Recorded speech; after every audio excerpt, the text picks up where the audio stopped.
What if you could take the Pacific Ocean and move it inland? Not metaphorically, not with a map trick, literally pump seawater more than 170 miles into the heart of the Nevada desert and create an inland sea larger than an entire US state.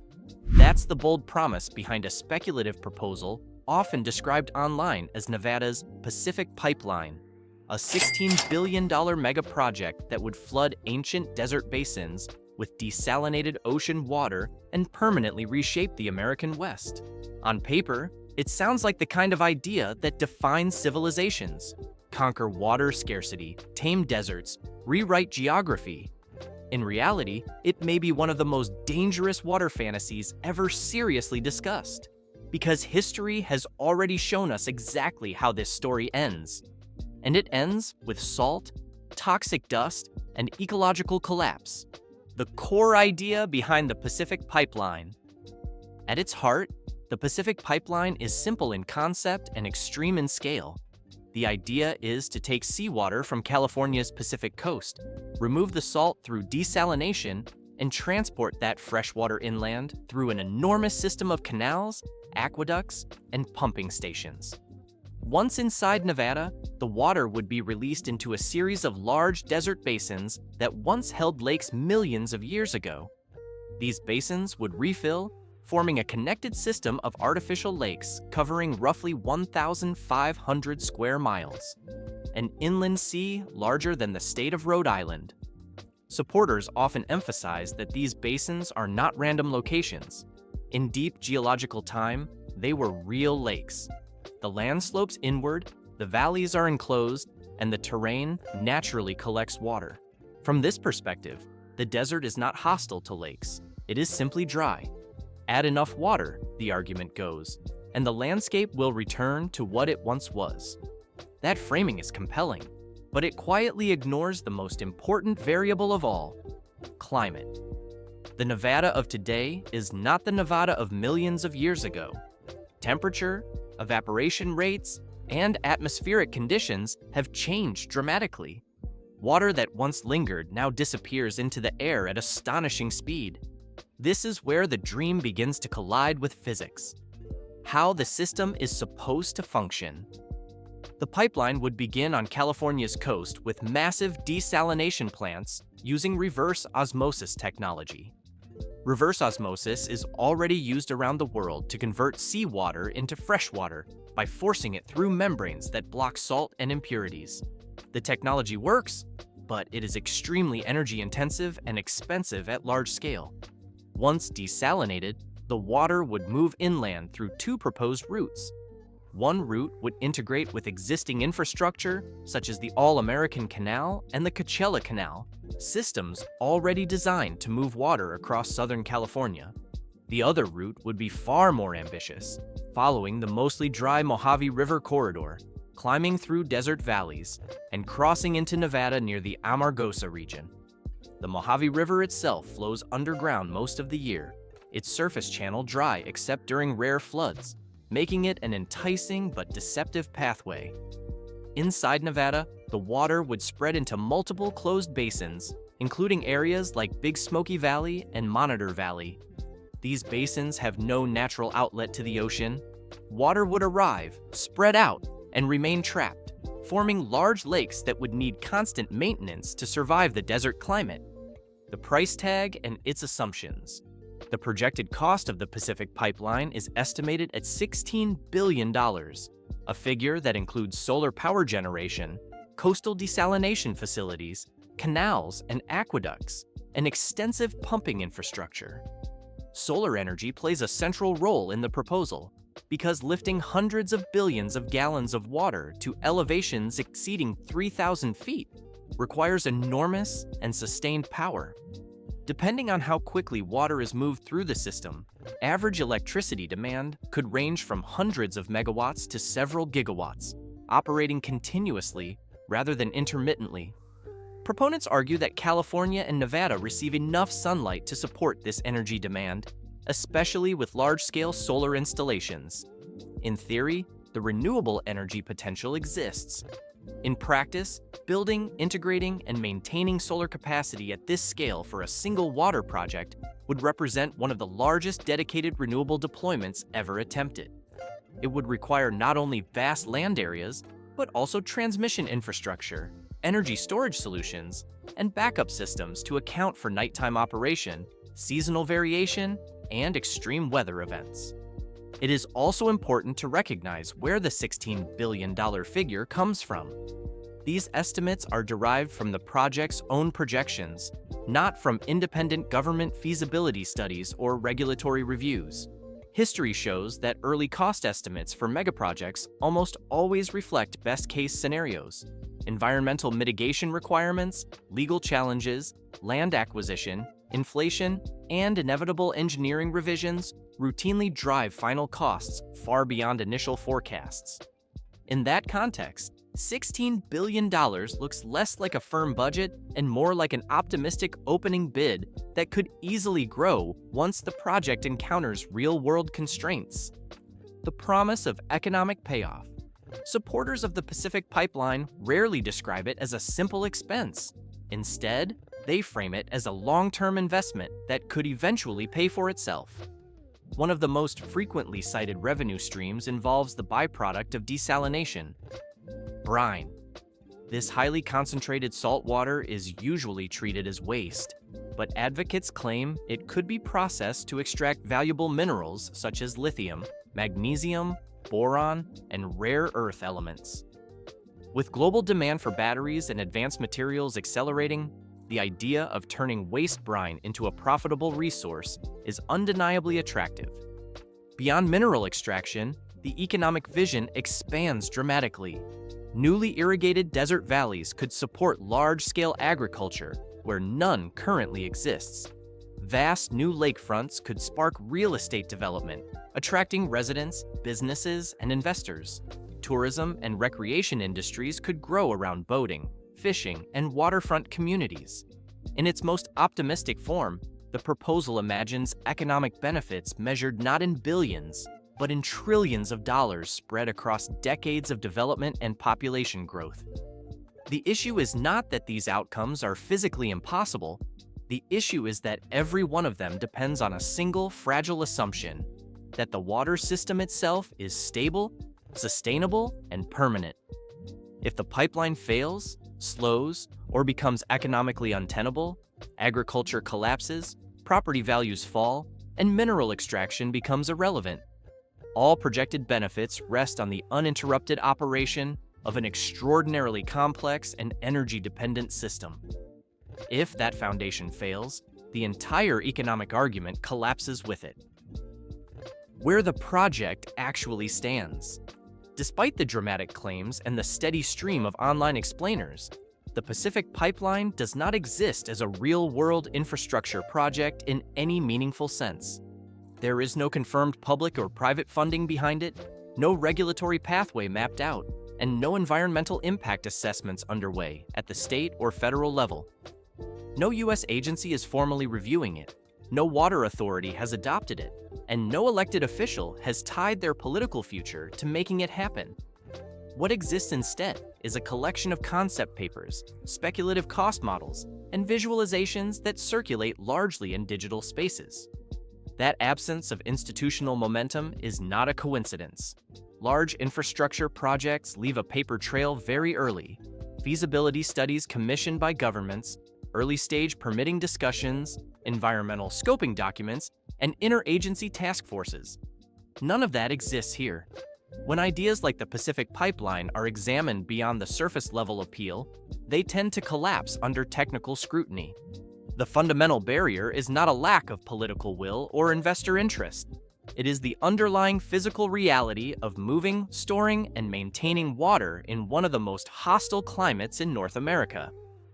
Evaporation, the silent enemy. Nevada's climate is not just dry, it is aggressively hostile to surface water. High temperatures, intense solar radiation, low humidity, and persistent winds combine to create some of the highest evaporation rates in the United States.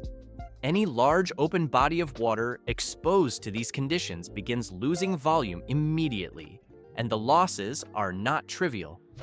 Over the course of a single summer, evaporation can remove feet of water from a lake's surface. For an artificial inland sea, this means constant vulnerability. Unlike a natural reservoir fed by rivers or snowmelt, these lakes would have no passive replenishment. Every gallon lost to evaporation would need to be replaced mechanically. Pumps, desalination plants, power systems, and canals would have to operate continuously just to maintain equilibrium. The moment that system slows down, because of maintenance, power shortages, economic constraints, or political disruption, water levels would begin to fall. This creates a system with no buffer and no forgiveness. Natural water systems can survive droughts and dry years because they evolved under those conditions. A mechanically sustained sea cannot. It would exist only as long as energy, money, and political consensus flowed without interruption. That level of permanence is extraordinarily difficult to guarantee over decades, let alone centuries. The salt problem and closed basins. Evaporation alone would make the Pacific pipeline fragile, but salt accumulation makes it dangerous. The proposed lakes would sit in closed or endorheic basins, geographic depressions with no outlet to the ocean. Water can flow in, but it cannot flow out. The only way it leaves is through evaporation. When water evaporates, dissolved salts do not disappear.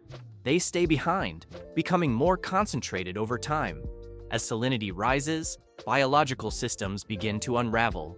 Species adapted to freshwater struggle first, followed by those that can tolerate brackish conditions.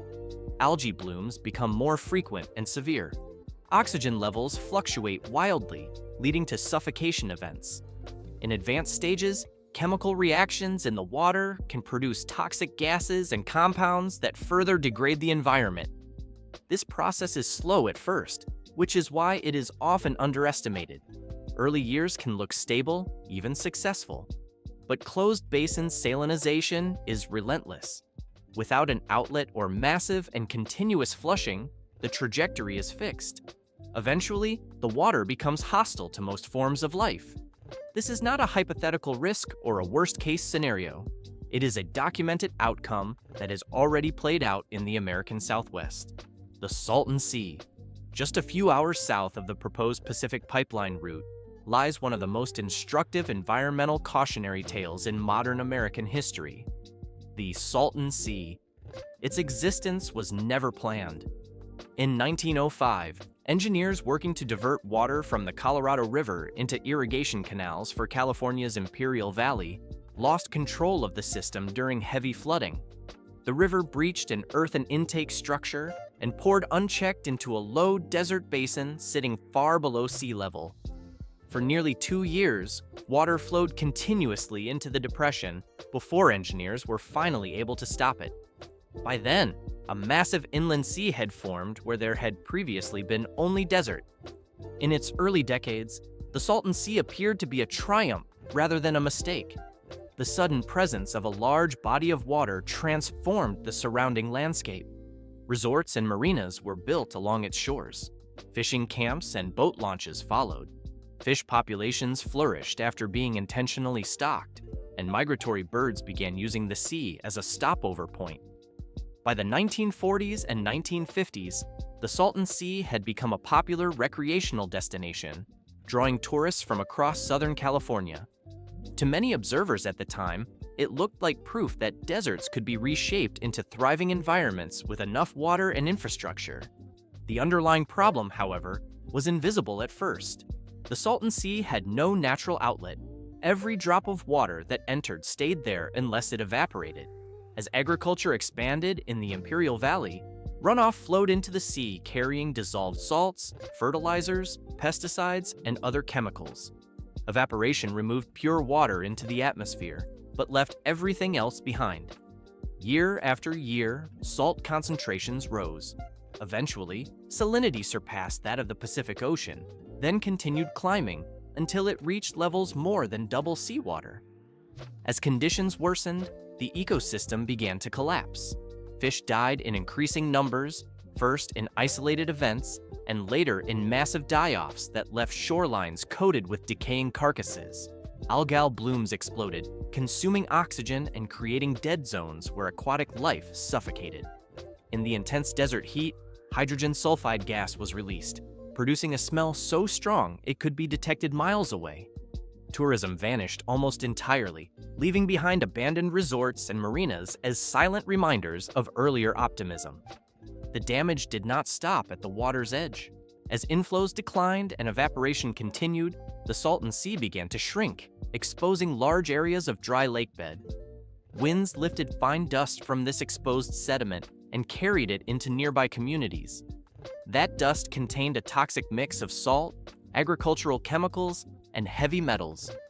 Residents in surrounding areas, many of them low income, experienced sharply elevated rates of asthma and chronic respiratory illness, particularly among children. What began as an engineering accident evolved into a long-term public health and environmental crisis that continues today. The Salton Sea was never meant to exist. It was the unintended consequence of a single failure in water control. The Pacific Pipeline proposal would recreate the same fundamental conditions deliberately: a large body of water trapped in a desert basin with no outlet, extreme evaporation, and inevitable salt accumulation. The difference is intent. What happened at the Salton Sea by accident would happen in Nevada by design, driven by the belief that technology could manage the consequences indefinitely. History suggests otherwise. A long history of failed water megaprojects. The Pacific Pipeline fits into a long tradition of ambitious water transfer schemes in North America. For more than a century, engineers and policymakers have proposed moving vast quantities of water across regions to fix arid landscapes. Ideas have ranged from diverting the Columbia River southward, to pumping water from the Mississippi River west, to transporting water from Alaska and Canada into the American Southwest. The most ambitious of these was the North American Water and Power Alliance, proposed in the 1960s. It envisioned thousands of miles of canals, tunnels, dams, and pumping stations moving water across international borders and entire continental regions. The scale was unprecedented, and so was the projected cost. Political opposition, environmental resistance, international disputes, and economic reality ultimately killed the project before construction began. These megaprojects tend to follow a familiar pattern. They emerge during periods of anxiety about growth and scarcity. They generate excitement, headlines, and impressive diagrams. Then they encounter the combined weight of physics, ecology, and politics. Almost all of them stall at the same point: the realization that moving water at continental scale is far harder, riskier, and more expensive than early visions admit. Why some projects worked and this one likely won't. It is important to acknowledge that not every large water project failed. Systems like the Colorado River Aqueduct and the California State Water Project continue to operate decades after their construction. They succeeded because they were grounded in realistic engineering, built incrementally over time, and backed by unified political authority within a single state. Their benefits were clear, immediate, and essential to the regions they served. The Pacific Pipeline shares none of those stabilizing characteristics. It crosses state boundaries, depends on speculative revenue models, and would operate at an energy intensity far beyond any existing water system of comparable scale. It also ignores well-documented ecological risks associated with closed desert basins. In structure and logic, it resembles the failed megaprojects of the past, not the few that endured.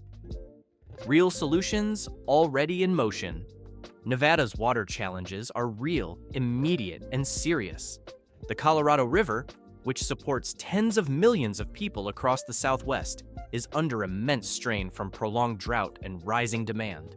Reservoirs such as Lake Mead have reached historically low levels, serving as visible reminders that the region is operating near the limits of its water supply. Addressing these challenges requires long-term planning, but that does not mean untested or extreme solutions are the answer. In reality, some of the most effective responses are already underway, and they look nothing like a continent-spanning pipeline. Las Vegas, often cited as a symbol of desert excess, has become one of the most water-efficient large cities in the world. Nearly all indoor water used in homes, hotels, and casinos is captured, treated, and reused. Over the past 2 decades, per capita water consumption has fallen dramatically, even as the metropolitan population has grown. This has been achieved through aggressive conservation policies, pricing structures that discourage waste, and constant infrastructure upgrades. Beyond city limits, states in the Colorado River Basin are renegotiating how limited supplies are shared, focusing on efficiency rather than expansion. These agreements are politically difficult and far from perfect, but they reflect an acceptance of reality rather than an attempt to override it. None of these measures promise a transformed landscape or a dramatic rewriting of geography. They do not create new seas or fertile valleys overnight, but they function within the constraints imposed by climate, ecology, and economics, which is precisely why they have endured. A dream best left on paper. The Pacific Pipeline persists as an idea because it appeals to a deeply human instinct, the belief that technology, if applied boldly enough, can overcome any natural limitation. It represents engineering ambition in its most dramatic form, offering a vision of deserts turned blue and scarcity erased by sheer ingenuity. But ambition alone does not change the laws of evaporation, salinity, or long-term ecological balance. Those forces operate regardless of intent, budget, or optimism. The history of the American West is filled with bold water projects. A handful reshaped entire regions and made modern cities possible. Many more became cautionary tales, leaving behind altered ecosystems, stranded infrastructure, and long-term environmental costs. If it were ever pursued, the Pacific Pipeline would almost certainly join this latter group, not because it lacks creativity or vision, but because it ignores lessons already written across the desert in salt flats, toxic dust, and abandoned shorelines. Sometimes, the most responsible form of engineering is not building something bigger or more dramatic, but recognizing when restraint is the wiser and more sustainable path forward. So the real question isn't whether we can move an ocean into the desert, it's whether we should. History shows that when ambition ignores physics and ecology, the bill always comes due, often decades later. Nevada's future won't be decided by a single mega-project, but by the quiet, disciplined choices that actually hold up over time. If you found this deep dive into water megaprojects and desert engineering useful, hit like to support the channel and subscribe for more stories that separate bold ideas from hard reality.